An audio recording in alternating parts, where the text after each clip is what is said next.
कोंडाना मांडा करानं गणित आमनी मायने आमले शिकाडेल छे आणि रातनी उरेल बाशी बाकर माइंदी मनोहारी कला करता येस हाई कला आमले दाखाडेल छे.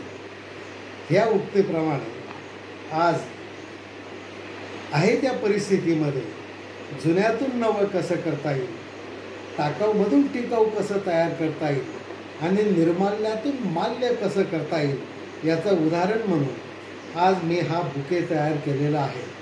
आज आमच्या मित्रांचा बर्थडेच्या निमित्ताने आम्हाला सत्कार करायचा आहे.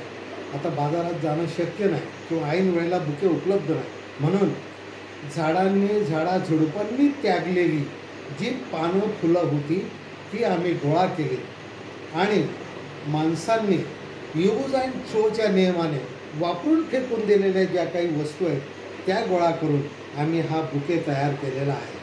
आणि असा हा सर्वांग सुंदर बुके त्यातून तयार झालेला आहे. याच्यातून एकच संदेश आम्हाला द्यायचा आहे की काही झालं तरी वापरलेल्या वस्तू जरी फेकून आपण देत असतो तरी जुन्यातून काहीतरी नवीन तयार करता येतं. ही जी कलाकृती तयार करायचं ही जी कला आहे याचा एक वेगळा आनंद आपल्याला मिळतो. तो आनंद सगळ्यांनी असा घ्यावा हा या व्हिडिओ बनवण्यामागचा आमचा हेतू आहे. नमस्कार.